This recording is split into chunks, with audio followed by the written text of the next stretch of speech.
Hello again and welcome to my channel. Today I want to treat and talk about one of the most crucial, sensitive and not so talked about topics going into the time skip. I mean, the only person I've seen say something about this topic so far is Naruto Explain, to be honest.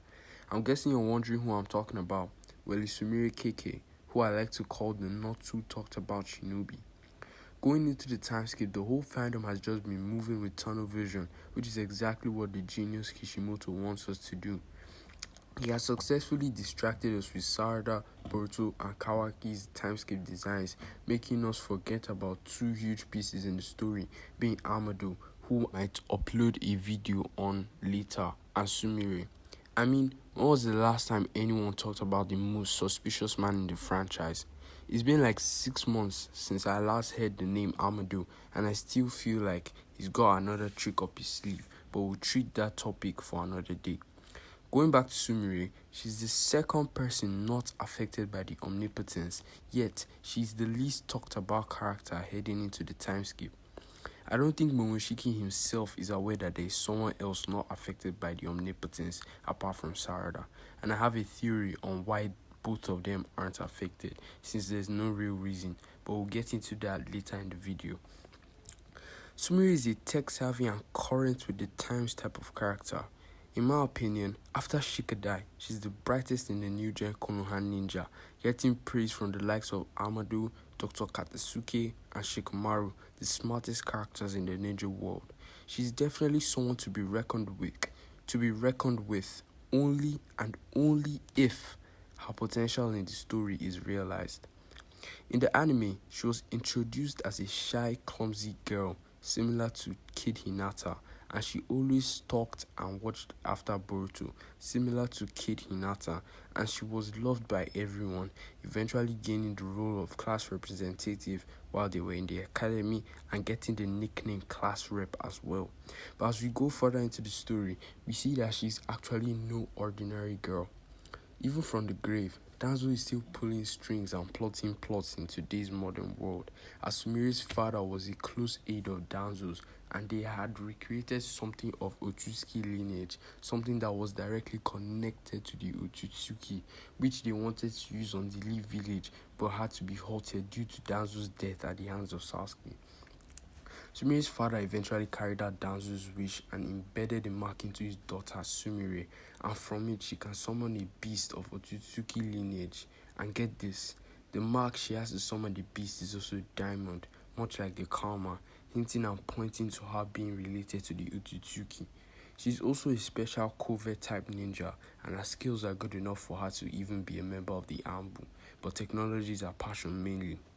We all know how we're about to do something dumb, bad, irrational, or out of anger, and you can hear a voice of reason telling you not to, right? I feel like this is one of the roles Sumire will be playing in the time skip, as she'll be the voice of reason for Sarada. Sarada throughout the years must have probably picked up a kunai and talked about how she'd take out Kawaki, and she must have always been looking for the first chance to attack as revenge for what he's done. But Sumire will be there to hold her down. She'll be the reason Sarada is still sane in the story, as they are living in a world full of lies where it will be impossible for anyone to believe her. So she has a trusted companion in Sumire and someone she can navigate through in this new reality with. Another possible role she could play is information gathering. As I said before, she's a skilled covert ops type of ninja who could be in the ambush if she's so pleased, and she has been one of the higher ups in the village ever since she was brought back into the story.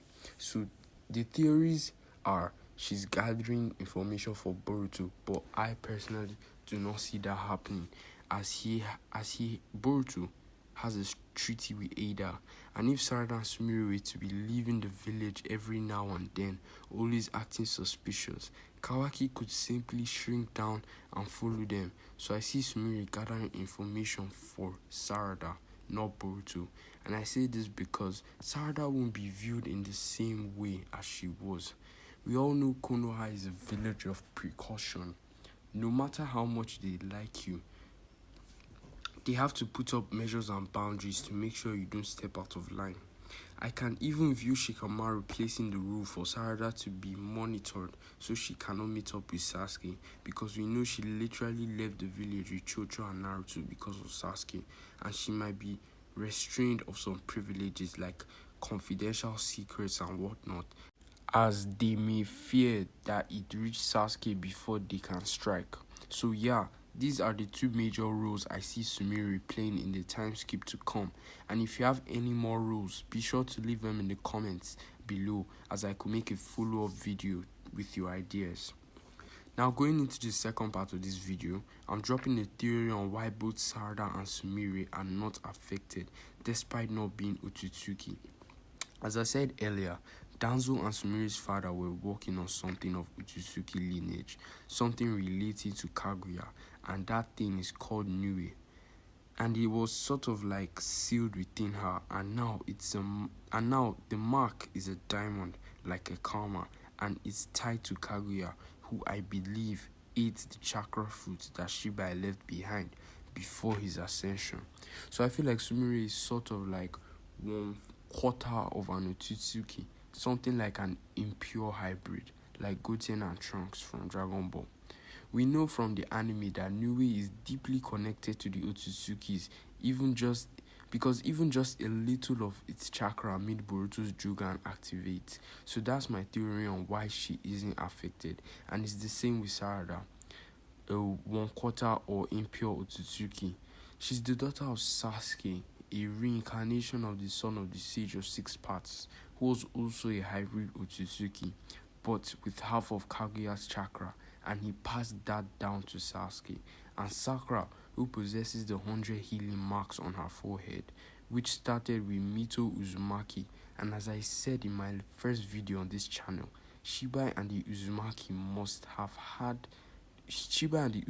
clan must have had a type of relationship of some sort, and as it has been mentioned even in the official manga itself, the mark on Sakura's forehead oddly resembles the karma, though that topic has yet to be treated thoroughly. I hope you get where I'm going at. The popular theory on why they aren't affected actually is because Ada just wanted them to be her friends, which didn't make sense to me. If she wanted people to be her friends, why didn't she do it to the Kara members and find some sort of way to avoid being scrapped? I just see my theory as more sensible, but you can take it any way you want to. I guess this is where I'll end the video for today, guys. I hope you enjoyed it. Tune in next time, as I'll be dropping another banger soon. Have a good week and goodbye. And remember, if you have any theories of yours, be sure to leave them in the comment sections down below. I can use your ideas as new content for you guys. And thank you, like and subscribe, and I'll see you next time.